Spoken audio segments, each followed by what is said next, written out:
para el otro lado.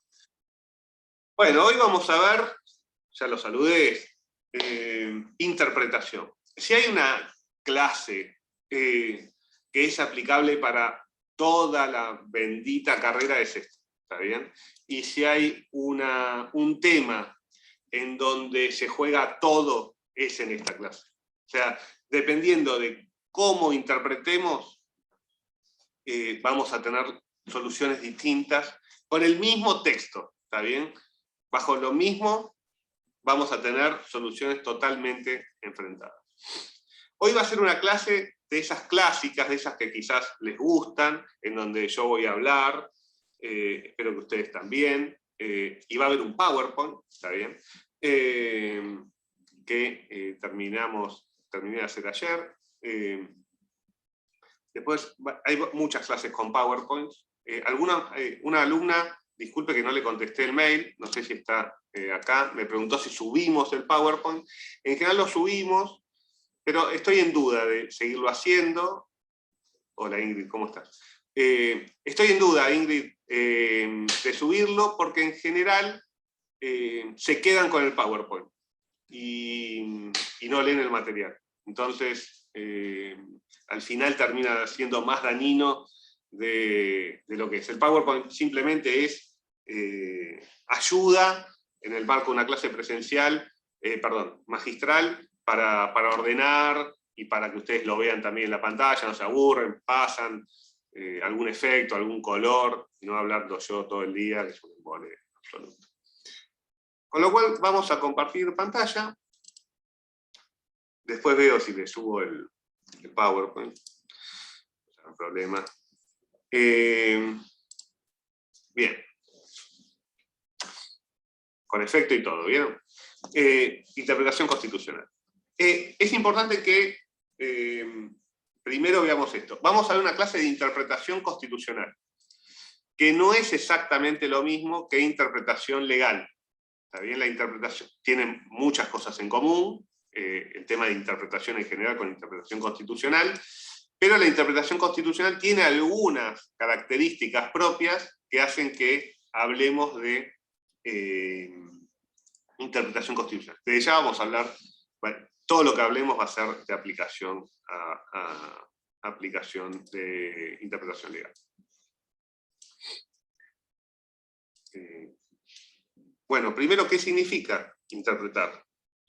Y significa asignar sentido.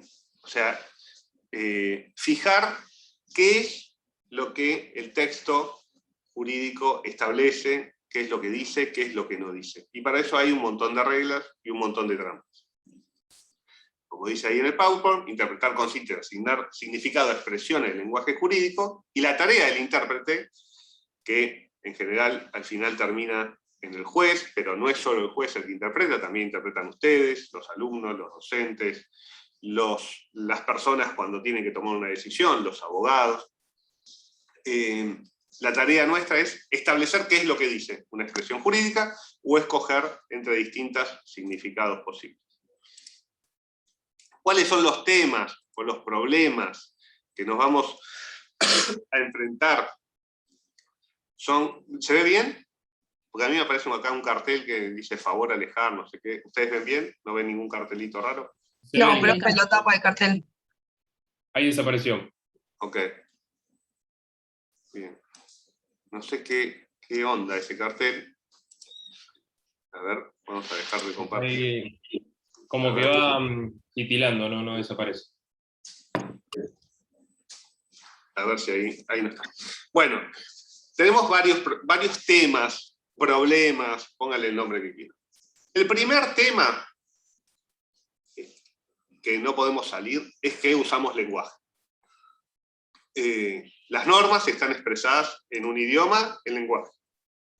Y el lenguaje, se denomina lenguaje natural, tiene algunas características, algunos, entre comillas, problemas, que suelen ser y son muy útiles para el derecho también. O sea, no son solo problemas, sino que también son herramientas. Las dos características propias del lenguaje natural, no sé si alguna vez lo vieron esto, está mal escrito, es la ambigüedad y la vaguedad. Vaguedad va sin... Ahora vamos a ver qué es cada cosa. Luego tenemos situaciones propias de todo sistema, ¿está bien? Que son lo que Nino, uso los términos de Nino acá para seguir con el material, que son lo que él llama las indeterminaciones lógicas, yo le pongo sistémicas.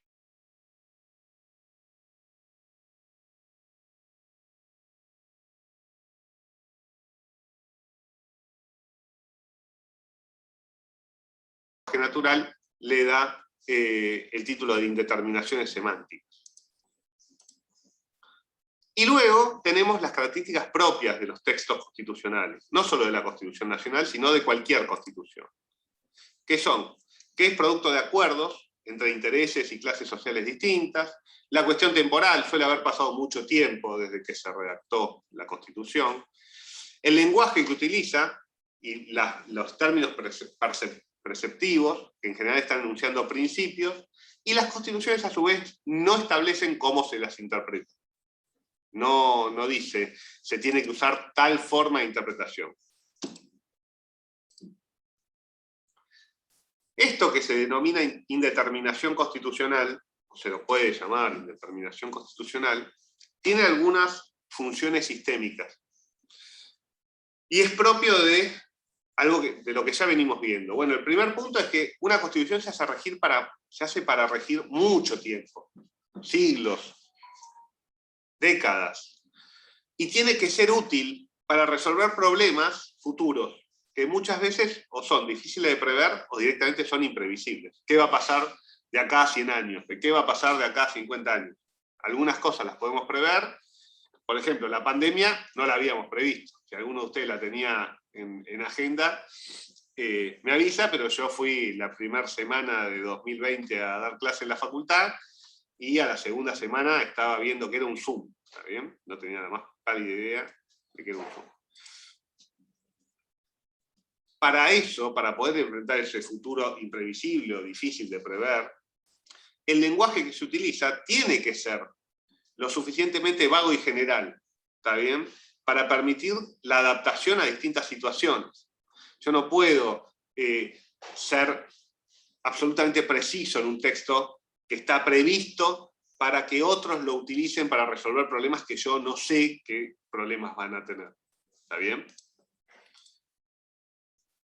Con lo cual, esta indeterminación, estos problemas interpretativos que nosotros vamos a enfrentar, no son producto necesariamente, hay algunos que sí son defectos, pero no son necesariamente defectos de la redacción o de la preparación de un texto, sino que es un recurso intencional y funcional a los fines de una constitución. ¿Se acuerdan que yo algo de esto referí, por ejemplo, respecto al artículo 30? ¿Se acuerdan? Que el artículo 30 va a ser uno de los ejemplos de indeterminación. No decía un montón de cosas el artículo 30, ¿se acuerdan de reforma constitucional? Bueno, esto, algunos dicen, bueno, está mal escrito, otros entendemos, no es que está mal escrito, es que esto fue escrito a propósito. Así. Después hay que ver qué hacemos nosotros con eso. Vamos a meternos a lo largo de esta clase en cada uno de los temas que recién enunciamos. El tema del lenguaje natural, el tema de las indeterminaciones sistémicas o lógicas, y el tema de las características de la Constitución. Vamos a empezar por el principio, el tema del lenguaje natural. Primero, vaguedad. ¿Alguien? Bueno, acá ya, vamos a ver. Uy. Bueno, lo saqué. ¿Alguien sabe qué es un término vago? ¿Algo impreciso? Algo que no está explícito. Bien. Algo impreciso, exacto. Pero ¿a qué querés hacer referencia con algo impreciso? Porque algo vago también puede ser impreciso. Creo que es como orientarse hacia algo, pero no definirse sobre qué. Como muy Ok. general. Bien. Bien. La vaguedad viene dada efectivamente, es un tema que afecta a la precisión del término y se puede dar de distintas formas. Acá les doy algunos ejemplos. Por ejemplo, cuando uno dice gordo, rojo, flaco, pelado, uno no sabe exactamente cuándo usar el término y cuándo no. O sea, hay utilizaciones claras, qué sé yo, Di María es flaco, está bien, pero hay otras utilizaciones, otros sujetos que uno no sabría exactamente, no sabemos exactamente qué es ser flaco y gordo. Podemos darnos cuenta en los extremos o en lugares, pero hay otros que no. Es una cuestión de grados, hay una línea, igual que un color rojo. Bueno, ¿cuán rojo? ¿Más claro? ¿Menos claro? Sabemos a lo que nos estamos refiriendo cuando hablamos de gordo, rojo. Ahora, no es preciso en cuanto a indicar exactamente si este objeto está dentro de gordo, de rojo, de azul. Hay casos que son claros y casos que no lo son. Por eso se habla de grados y de que la palabra refiere a un objeto que se da como parte de un continuo. ¿Se entiende? Esto es importante que distingan vaguedad de ambigüedad. Otro es combinatorio, cuando uno dice juego. La palabra es vaga, puede estar haciendo referencia a muchas cosas distintas. Porque la palabra define un conjunto de propiedades relevantes, pero no todas. Entonces puede ser un juego de mesa, puede ser un deporte, me puedo estar refiriendo, puedo estar refiriéndome a una relación, a una forma de relacionarse. ¿Se entiende?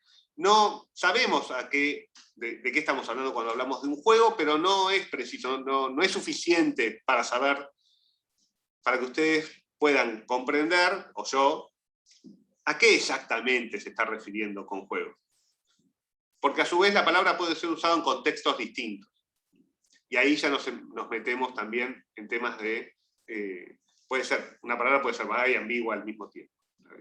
Ahora vamos a ver algunos ejemplos en la Constitución. Y de textura abierta, el caso de vehículo. Por ejemplo, si yo les digo vehículo, todos sabemos más o menos a qué se trata. Hay un viejo caso que lo tienen en el texto de reglas por todas partes. No sé si lo pudieron leer, ese libro es excelente, te van a pensar como un abogado. Y el ejemplo del parque. Se prohíbe ingresar con vehículos al parque. Bueno, está claro que con un auto no puedo ingresar, o con un camión no puedo ingresar. Con una bicicleta, ¿puedo ingresar? Es un vehículo. ¿Con un carrito de bebé puedo ingresar? ¿Con una silla de ruedas puedo entrar? ¿Con un monopatín a motor? Cuando usamos un lenguaje vago que tiene textura abierta, lo que tenemos que en general se utiliza todo, ahora vamos a ver tanto en principios como en reglas. El término puede ser, algo que se van a empezar a amigar con este término, sobre o subincluyente de lo que queremos referir, de lo que queremos estar prohibiendo. ¿Está bien? En principio, si uno está hablando de un parque, seguramente no tiene en la cabeza cuando prohíbe vehículos que no puedan entrar cochecitos de bebé. Ahora, podría ser más dudoso si quiero prohibir o no las bicicletas o otro tipo de vehículo. Con lo cual, la característica de una palabra vaga es que no es precisa. Necesitamos más información. Esa vaguedad puede estar resuelta por el contexto de la oración o por el contexto en la cual es usada, y ahí achicar ese término. Pero cuando uno utiliza palabras vagas, lo que está haciendo, y también empiecen a verlo instrumentalmente esto, cuando uno utiliza palabras vagas o términos vagos para dar una orden, que es en definitiva lo que hace una ley, una constitución, lo que está haciendo es transferirle la responsabilidad de la decisión al que va a ejecutar la orden. Si yo le digo a Miriam que no entre nadie gordo, sería discriminatorio, ¿no? Pero no importa. Que no entre, o al parque, que no entre ningún vehículo. Y Miriam, le estoy dando en realidad la atribución a Miriam de que decida qué es, qué puede entrar y qué no. Entonces Miriam va a decidir si entra la bicicleta o no entra la bicicleta, y su decisión va a estar amparada por la orden, por el mandato prescriptivo. No entran vehículos o entran vehículos. Si yo le digo, si utilizo un término preciso, no entra ninguna bicicleta a este parque, ella ya no tiene poder de decisión. El que gobierna la situación es el que da la orden. ¿Me explico con eso? Entonces, mientras más precisa es la norma, menos poder de decisión tiene el órgano de aplicación. Mientras más vaga es la norma, más poder va a tener el órgano de aplicación de actuar conforme a la orden, ¿no es cierto? Siempre se puede incumplir una orden. Y esto depende del grado de confianza que el mandante, en este caso el constituyente, tenga en el órgano receptor. Por ejemplo, en general es bastante confianzudo con el Congreso, es bastante confianzudo con el Poder Judicial, por decirlo así. Quizás no es tan confianzudo con el Poder Ejecutivo, a veces sí. Entonces, depende, cuando utilizan términos vagos, lo que está expresando es confianza en el intérprete. Puede ser que también use términos vagos por error. Está bien que el intérprete no merezca confianza. Por ejemplo,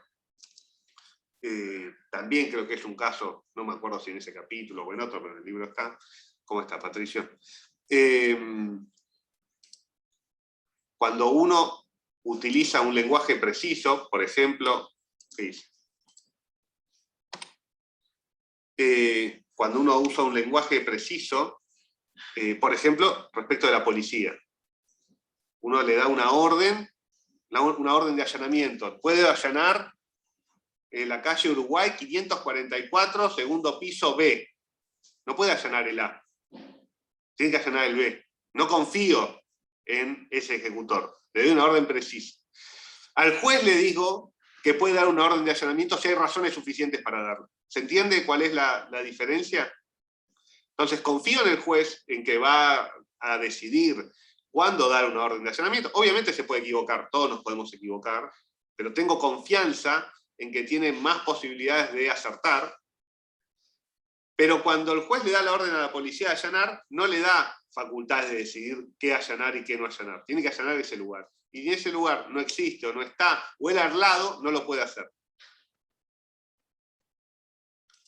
Bien.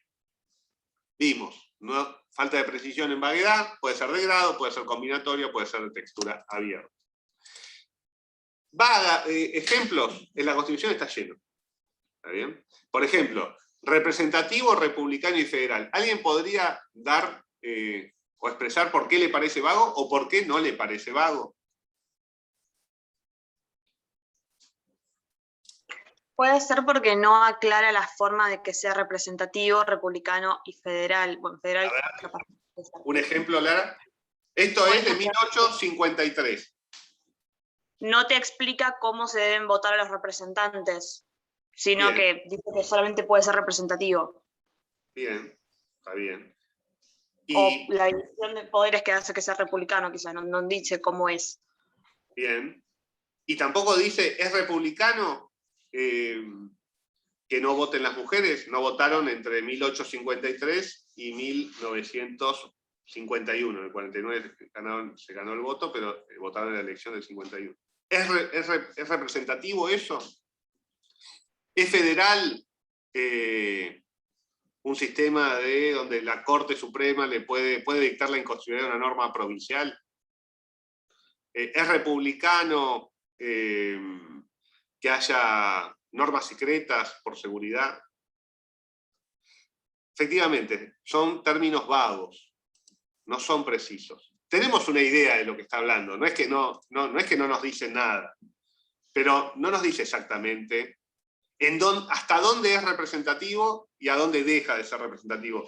Parecería que hay, o sea, como siempre, hay lugares claros, ¿está bien? Si, no sé, mañana Patricio entra a la Casa Rosada y se sienta en el sillón de Rivadavia y dice, el presidente soy yo, bueno, sabemos que eso muy representativo no es porque no lo votamos.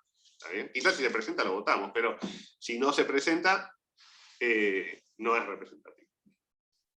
Con lo cual, de vuelta, hay casos, por eso tienen el texto de principios por todos lados, tengo el libro.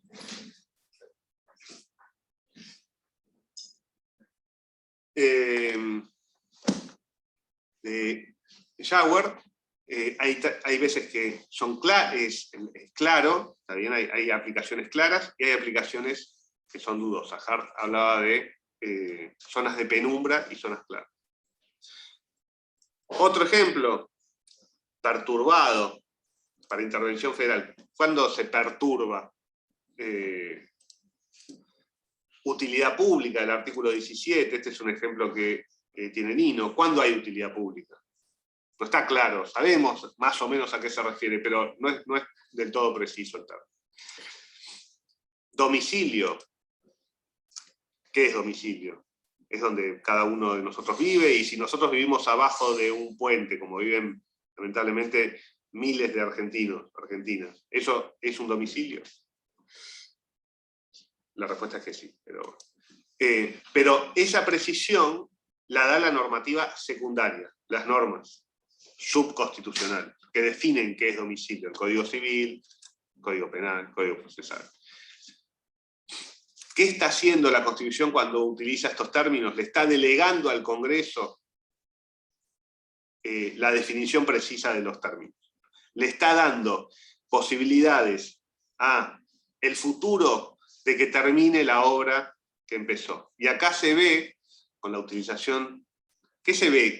¿Qué algo que vimos desde el principio del curso puede estar relacionado con esto?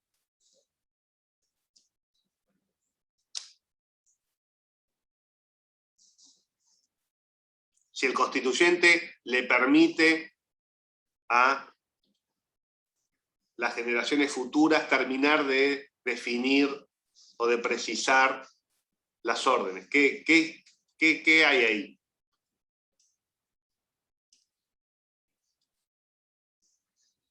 De a una, por favor. ¿Un mandato? Claro, está bien, pero ¿qué estuvimos viendo? ¿Qué venimos viendo desde el principio del curso? Que prevalece entre la tensión entre la Constitución y la democracia, prevalece la democracia. Bien, es una forma de resolver esa tensión, ¿está bien? Entonces, los padres fundadores, un argumento en pos del constitucionalismo, es bueno, está bien, hay una tensión, pero lo cierto es que la Constitución no es precisa, con lo cual la precisión, el llenado del contenido, la Constitución se lo da a la democracia, a la sociedad, al Congreso. Entonces, bueno, es una forma de alivianar esa tensión. Cuando la Constitución utiliza un lenguaje preciso, esa tensión se robustece. La Constitución es más precisa, impone un límite preciso. Cuando el límite no es preciso, esa tensión se distiende. Puede estar bien o mal. ¿Está bien? No estamos hablando acá de qué es correcto. Ambigüedad. Ambigüedad quiere decir que la palabra tiene varios significados. Yo siempre doy el mismo ejemplo. Banco. Puede ser un lugar útil para sentarse, o puede ser un lugar donde te roban la plata. ¿Está bien? Y es la misma palabra. Tiene dos significados distintos. No es vaga. Yo sé lo que es un banco. Una silla, o un lugar donde yo deposito un día la plata y después cuando la voy a retirar, no está. Por alguna razón. Siempre tiene una buena explicación para no darte lo tuyo. Pero el término es preciso. Lo que es ambiguo. Puede estar refiriendo a distintas cuestiones. La ambigüedad suele ser no tan problemática en el derecho. ¿Por qué? Porque el contexto de la oración, el contexto de la norma, me suele referir a cuál es el significado correcto. Si yo estoy en una regulación sobre depósitos de las personas, voy a estar, y habla de bancos, yo voy a saber que está hablando de los que te roban la plata, no de los que te podés sentar. Y si está hablando de la utilización de una plaza, voy a saber que está hablando de los bancos donde te puedes sentar. Profe, Sí, cuando vos hablas de bancos, o sea, es en parte cierto lo que decís, lo digo porque laburé 30 años en banco, pero la realidad es que, por ejemplo, cuando sucedió lo del corralito, o sea, para que los bancos se hayan quedado con el dinero de todos nosotros, yo, por ejemplo, tenía depositado el seguro de vida de mi señora y se lo quedaron y laburaba dentro del banco. A mí me hicieron poner, por ejemplo, la cara hasta el viernes anterior al corralito diciendo que existía una ley de intangibilidad, o sea que tiene que tener un socio, llámese gobierno de turno, para poder hacer lo que hace. No es que solamente el banco se quedó con la guita, es una sociedad siniestra. estamos de acuerdo. Gobernaba de la Rúa y el ministro de Economía era Cavallo. No, pero más, pero más allá, Pero- a ver, le quito quito la política, o sea, es... No la quites porque es así, no, efectivamente. está bien. Bueno, pero entonces me voy más para atrás cuando el gobierno anterior hizo el plan Bonex. O sea, lo que yo quiero, lo que quiero significar, le quito la política, lo que quiero significar es que siempre tiene que haber una sociedad siniestra, porque si no, solamente los bancos no lo podrían hacer. Y vuelvo a repetir, laburé 30 años y es verdad, siempre se quedan con la plata y siempre hacen negocio, porque te la prestan a 10, te la compran a 10 y te la venden a 20. Siempre es lo mismo, siempre es el doble, o sea, es el mejor negocio que puede haber. Tal cual, Mario, tal cual todo lo que decís, y por eso es tan relevante la política, ¿está bien? Si el Estado va a ser cómplice de los poderes económicos, o va a ser un Estado que cuide a su población. Entonces, efectivamente, lo que vemos en los dos casos que vos viste, y podremos hablar muchos más, es un Estado cómplice de los poderes fácticos. Totalmente. Que es el gran problema que tenemos, sobre todo los que estudiamos Derecho y los que nos dedicamos, después los que nos dedicamos a la política, en cualquiera de los lugares donde estemos. ¿Qué hacemos con eso? ¿Cómo nos paramos ante esa situación? Pero totalmente. Los bancos no te podrían chorear sin la complicidad de las autoridades. Eso es así. Bien, ejemplos de palabras: gato, banco, prenda. Pueden estar hablando, prenda puede ser ropa, puede ser una garantía, ¿está bien? Gato puede ser un animal o puede ser un elemento para cambiar una goma de un auto. Tienen varios significados y la palabra es precisa. Sabemos lo que es un gato, no tenemos dudas. Está bien, hay distintas razas de gato, pero todos son gatos, sabemos lo que es un gato. Ejemplos en la Constitución. El artículo 2, sostener. ¿Qué quiere decir? Puede ser que es apoyo financiero o es la religión del Estado argentino, la Iglesia Católica. Cuando dice el Estado sostiene, bueno, sostener puede tener distintos significados. El artículo 30, cuando habla de Congreso, que lo vimos, ¿se refiere al Congreso actuando como Asamblea Legislativa o se refiere al Congreso actuando como las dos cámaras por separado? Este último me parece que es un mal ejemplo, que lo saqué de Nino, creo que es vaga el término Congreso. Pero bueno, también podría llegar a ser ambiguo porque puede ser referencia a dos formas distintas. Hay veces que no es tan fácil discriminar o distinguir entre una palabra vaga o ambigua, o puede ser las dos, o ser más vaga y menos ambigua y caer en ambos lugares de la cancha. Las indeterminaciones lógicas o sistémicas. ¿Vamos bien? ¿Vamos rápido? ¿Vamos lento? ¿Alguna duda hasta acá? ¿Aburrido? No, está bueno, profe, está bueno. Bien. Una son las lagunas. ¿Alguien sabe qué es una laguna? Amén de la laguna de Chascomús o de la laguna de los bosques de Palermo. En este caso de derecho, algo que no está regulado, digamos, un hueco, digamos. Me gusta eso, Camila, un hueco, me gustó. Es la primera vez que lo escucho así, me gusta. Muy bueno. Tiene que ver con los vacíos legales y que termina la jurisprudencia diciendo qué significa tal cosa. Bien, efectivamente. los sistemas, cuando uno construye un sistema que pretende gobernar todo, un sistema jurídico pretende darle respuesta a todas las situaciones posibles, pretende gobernar la vida de toda la sociedad, puede tener, de hecho lo tiene, huecos, como dijo Camila, o lugares vacíos, como dijo Luz. Situaciones que no previmos, ¿está bien? No, se nos pasó, o nos dedicamos a otra cosa primero, ¿está bien? Imagínense, o sea, ahora ya llevamos 170 años, como que ya se nos pasó un poco el cuarto de hora de última para llenar las lagunas, pero imagínense que, no sé, tenemos 20 años y bueno, nada, empezamos por algún lado y nos quedan otros todavía sin cubrir. Bueno, las lagunas efectivamente hay cuestiones sin cubrir. ¿Cuáles son las formas?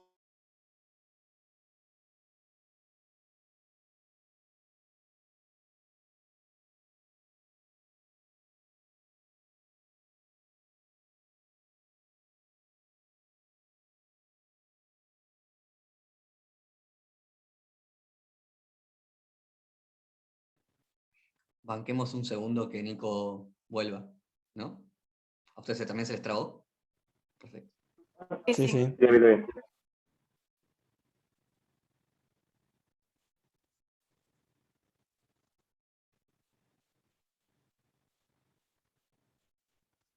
Creo que...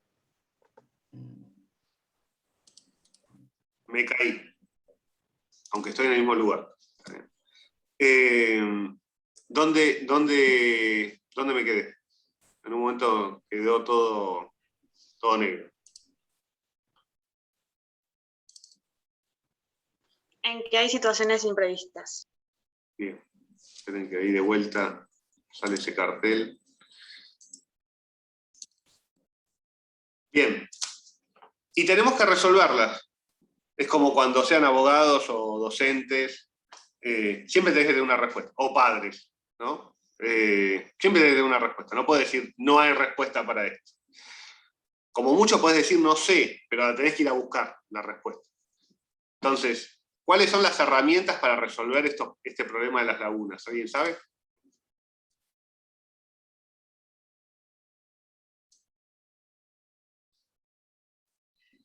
No sé si está bien, pero iba a decir lo mismo con jurisprudencia, a ver qué dijeron otras personas sobre esto para interpretar. Ok. ¿Y eso qué sería?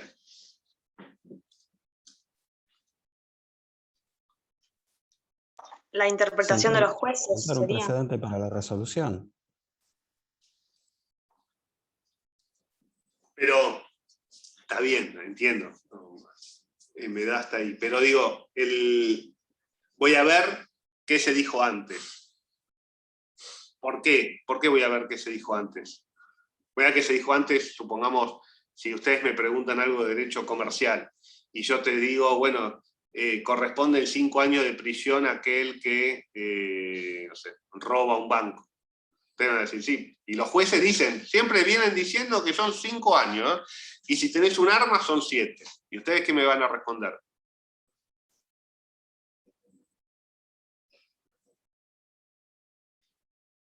Porque está en la norma.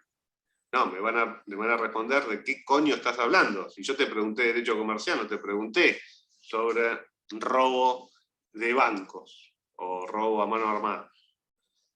Entonces, ¿por qué les interesa lo que dijo la jurisprudencia sobre el contrato de fideicomiso? ¿Qué hay entre la situación que ustedes tienen que resolver y ese precedente que están buscando? ¿Por qué les es útil?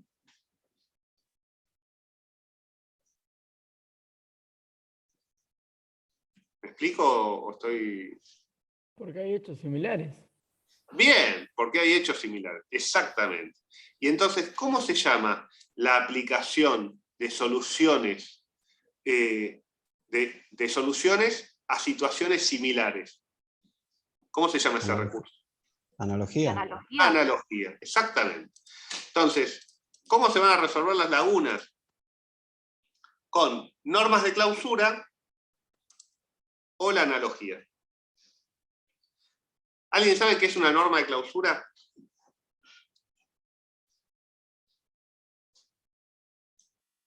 Lara dice que no. ¿Alguien sabe qué es? Una norma de clausura es en general una regla que resuelve la situación. Por ejemplo, todo lo que no está prohibido está permitido.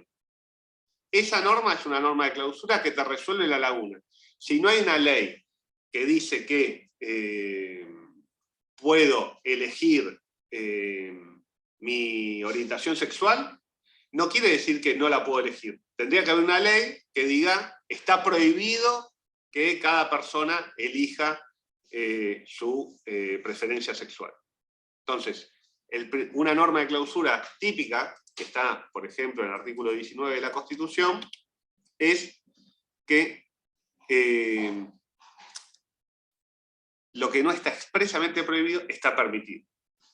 A su vez, para las atribuciones estatales, como vamos a ver, el principio es al revés. Si no está expresamente previsto, no lo puede hacer. Esa es una norma de clausura. Entonces, yo no encuentro la solución, pero sé que si no encuentro la solución, entonces la respuesta es luz verde. Si encuentro la solución, es luz roja. ¿Se entiende? Eso es una norma de clausura que elimina las lagunas. Cuando no hay norma de clausura,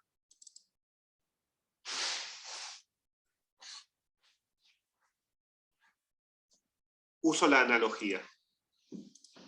Voy a buscar una solución que se haya dado anteriormente a un problema similar. Y para que la analogía sea correctamente aplicada, el problema tiene que ser similar en sus aspectos relevantes. Entonces, tiene que, por ejemplo, si quiero usar no hay una solución para el problema que yo tengo en un fideicomiso, bueno, tengo que ir a ver qué dice el derecho respecto de situaciones parecidas que se dan en el marco de contratos, en el marco de sociedades, en el marco del derecho comercial. ¿Qué dice una norma sobre el fideicomiso de un sistema en el cual la Argentina en general ha seguido en otras cosas, o lo sigue en este instituto, pero esto quedó sin explicitar? Esto se da mucho a nivel constitucional, por ejemplo, con la Constitución norteamericana, interpretaciones que se han hecho de la Constitución norteamericana, y ahora con la aplicación de la Convención Americana por parte del sistema interamericano, tanto la Corte Interamericana como la Comisión. Entonces, las lagunas, sí, Pato. Sí, me quedé pensando, es más una duda que una certeza, pero me quedé pensando si el artículo 33, el de los derechos implícitos, puede también funcionar como una norma de clausura dentro de la Constitución. Porque de ahí se han sacado derechos tan importantes como el derecho a la vida, por ejemplo. Entonces ahí también pueden ver tal vez, no estoy seguro, pueden ver un ejemplo de una norma de clausura que dice, bueno, y también hay otros derechos que se desprenden de la forma republicana de gobierno, que están implícitos, que no están enumerados, y se desprenden también de la soberanía del pueblo. Totalmente, Pato, yo creo que es una norma de clausura. El artículo 33 dice, las declaraciones de derechos y garantías que enumera la Constitución no serán entendidos como negación de otros derechos y garantías no enumerados, pero que nacen del principio de soberanía del pueblo y de la forma republicana de gobierno. Otra norma de clausura, por ejemplo, clausura y puede ser apertura, es como la AFA esto, ¿está bien? O sea, cuando uno habla de clausura, no se refiere a que cierre, sino que también puede abrir. Es el inciso 32 del artículo 75, de atribuciones del Congreso, que establece, puede hacer todas las leyes y reglamentos que crea conveniente para poner en ejercicio los poderes antecedentes y todos los otros concedidos por la presente Constitución Nacional del Gobierno Federal. Entonces, si no lo encontrás acá, lo podés hacer igual, ¿está bien? Esa es una norma de clausura / apertura. vieron que cuando uno pensaba, cuando uno pensaba que no podía ser peor, lo de clausura y apertura, apareció Chiquitapia y te hizo estas cosas que no se entiende nada de grupo. Yo ya con la liguilla del 91 me volvía loco, ahora lo de la AFA actual ya no escapa a mi entendimiento. Bien. Otros problemas son las contradicciones. Un sistema tan vasto como un sistema legal puede tener normas que sean contradictorias, que son contradictorias. Ya vamos a ver además que hay un principio interpretativo que se aplica siempre, que es que uno debe hacer una lectura que no ponga en contradicción normas vigentes. Pero eso es otra cosa.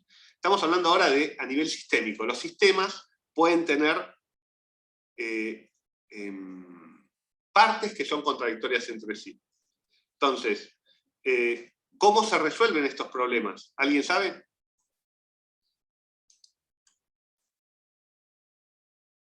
Terminamos esto y vamos al break, 10 minutos. ¿Sería por cuando existe una ley anterior? Bien, bien. Las contradicciones en el sistema se resuelven con estas viejas reglas que todos deben conocer, que a veces parece que resolver más de lo que efectivamente resuelven, ¿está bien? No resuelven tanto como parece, que es ley superior prevalece sobre ley inferior. O sea, si la Constitución dice que está prohibida la esclavitud y hay una ley que dice que hay esclavos, la ley superior prevalece sobre la inferior, control judicial de constitucionalidad. Ley posterior prevalece sobre la anterior. Si hay una norma hoy que impide votar a las mujeres y se vota una nueva ley que dice que votan las mujeres, ley posterior deroga ley anterior, aunque no lo diga.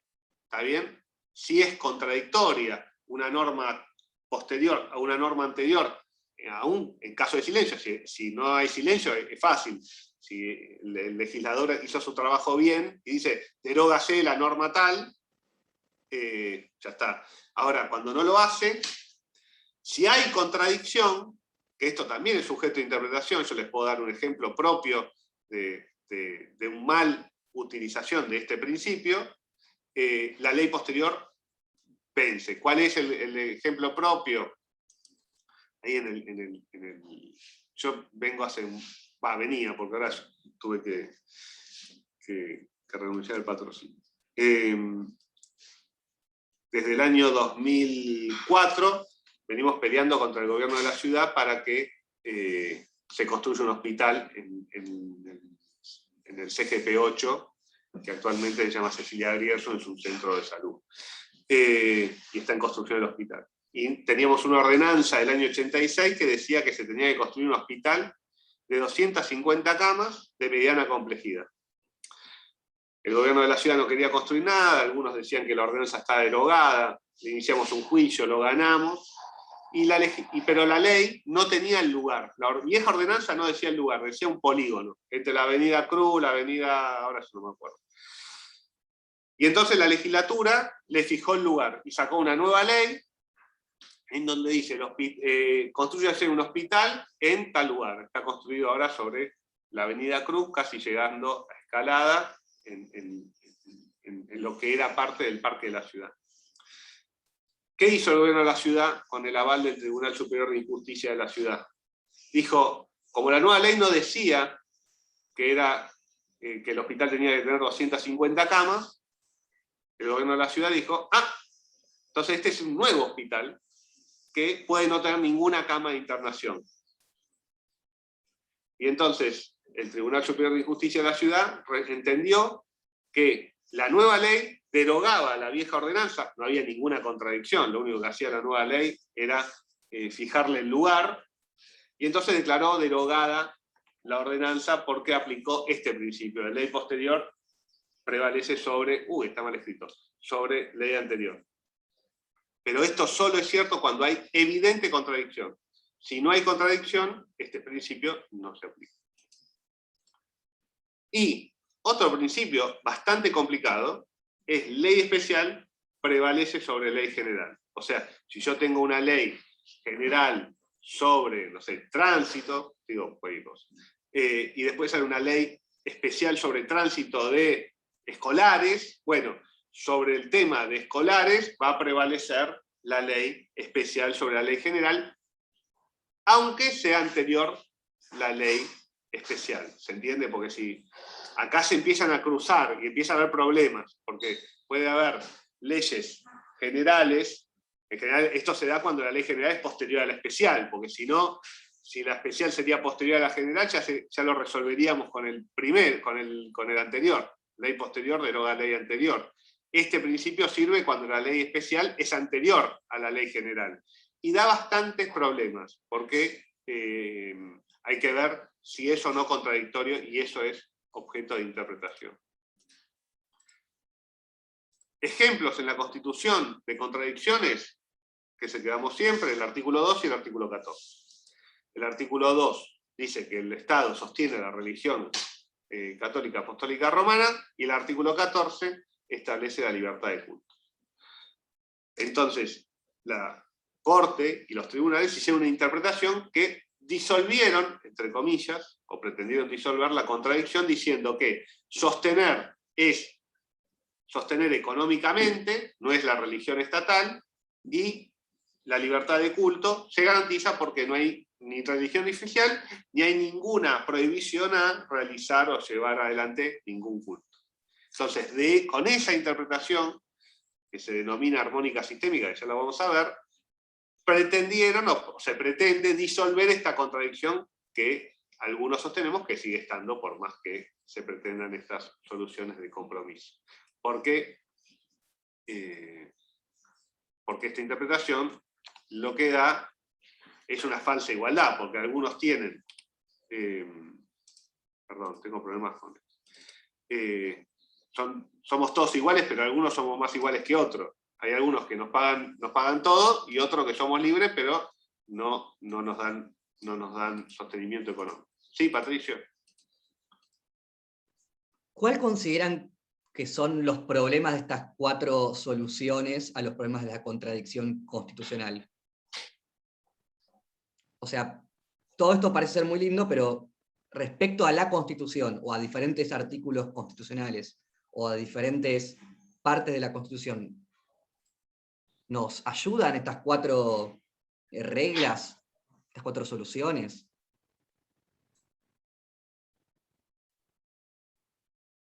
¿Se entiende la pregunta?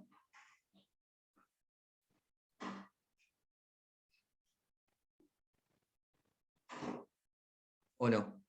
Digo, parece decirnos, bueno, estamos hablando de leyes acá, la ley superior prevalece sobre la inferior. Bueno, entonces, una ley que es contraria a la Constitución, jerarquía, ya vimos esa parte, supremacía constitucional, prevalece la Constitución. Y por lo tanto habilita un control de constitucionalidad. Pero, ¿qué pasa cuando hablamos de diferentes partes de la Constitución?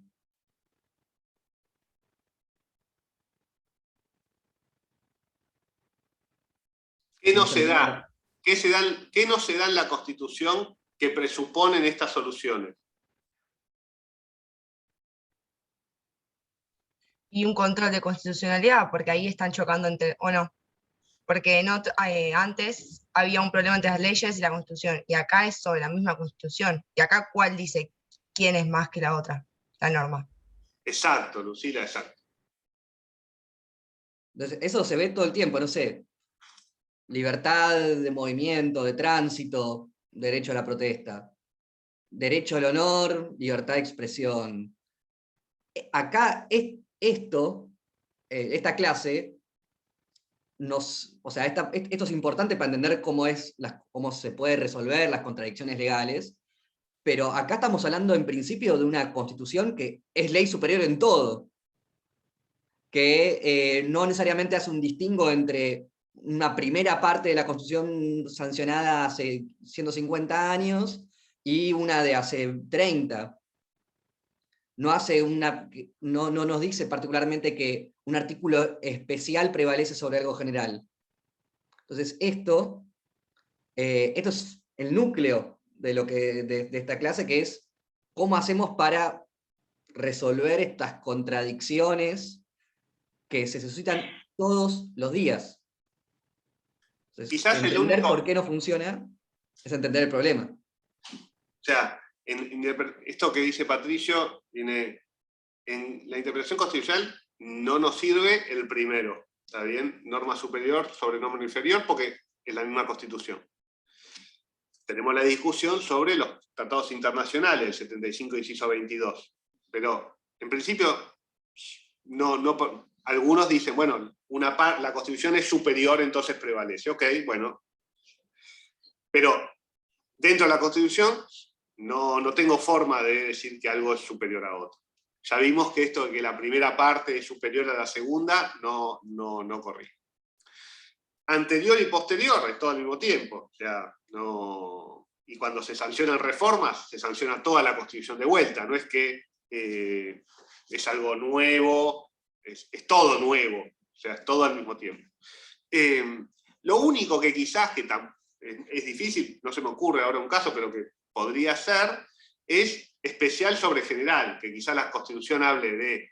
Creo que me voy a jugar, porque no... Pongamos, el artículo 16 de igualdad y el artículo 37 de acciones positivas. Entonces, tenemos un artículo especial, o el 75 inciso 23. Tenemos un artículo general de igualdad, y después tenemos algunas normas más precisas, dedicadas específicamente a algunas situaciones, que parecería que son contradictorias, de hecho para mí son contradictorias, a el principio de igualdad como está en el artículo 16. Entonces, ahí podríamos aplicar esto de norma especial prevalece sobre general. Entonces, si tenemos una mujer, un niño, un anciano, un pueblo originario, un delegado sindical, un sujeto de preferente tutela, bueno, va a tener algunas protecciones más que otras personas que están en otras categorías.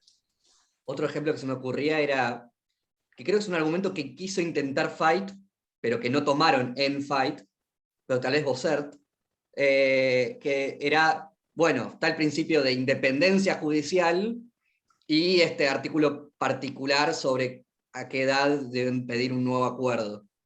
Bueno, el argumento de Fait era, no, hay un principio más importante que es el de independencia, y trae consigo la idea de la inamovilidad. Que bueno, es totalmente discutible, ¿no? Pero como que era un principio más general y otro que era un poco más especial, ¿no? Bien. Bien, y para cerrar, e irnos a un pequeño break, están las redundancias. Que en principio parecerían menos problemáticas, pero traen problemas. ¿Qué es una redundancia? Es cuando algo se refiere de diversas formas a lo largo de, por ejemplo, la Constitución. Entonces, cuando uno vuelve sobre la misma idea, puede generar dos situaciones diversas. Puede estar ratificando un mandato, una idea, un principio, o puede estar generando incertidumbre. ¿Está bien? ¿Por qué? ¿Por qué lo dice tantas veces? Y esto es un vicio muy de los abogados. En general, si uno le pregunta a un ingeniero por un término que aparece repetido muchas veces, le va a decir, bueno, es porque es más importante.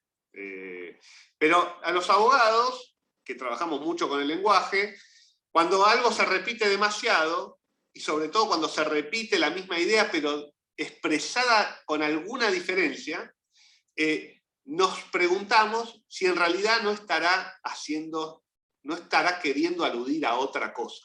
¿Está bien? ¿Por qué tanta insistencia? Me había quedado claro con el artículo anterior. ¿Por qué vuelve ahora sobre esto? Y además lo dice con otra palabra o en otro contexto. Entonces, cuando las redundancias pueden dar lugar, dependerá de cómo se interprete, a que le demos un sentido distinto a ese término redundante. ¿Está bien? Para mí, el propio Nino, el otro día releyendo, es inconsistente para mí con su propia posición, su propia interpretación del artículo 19, que después la vamos a ver cuando veamos autonomía ante el examen, en donde en la parte de interpretación dice que el artículo 19 no da certidumbre, y después cuando interpreta el artículo 19 en la parte de autonomía, dice que es redundante y todo hace alusión a daño a terceros. Ya lo vamos a ver, ¿está bien? Pero lo cierto es que cuando uno... el artículo 19 es un muy buen ejemplo de posibles redundancias. Posibles redundancias. Si está diciendo lo mismo que es lo que dice Nino, o está diciendo cosas distintas, que es lo que en general pensamos el resto de los mortales, a menos de que nos gustaría que Nino tenga razón. Entonces, cuidado con las redundancias, cuidado con repetir, a su vez cuando ustedes sean, si algún día son convenciones constituyentes o legisladores, tengan cuidado con volver sobre un mismo tema en un mismo proyecto de ley, en una misma constitución, porque pueden, si no lo hacen bien, o aun cuando lo hagan bien, pueden dar lugar, en lugar de generar el efecto de ratificación, un efecto de incertidumbre y permitirle al intérprete otorgarle otro sentido diverso a el término supuestamente redundante. Bueno, hagamos un break. Se nos pasó un poquito, pero empezamos medio tarde. Hasta y 20, ¿está bien? 11 y 20, volvemos. Así que nos vemos en unos minutos.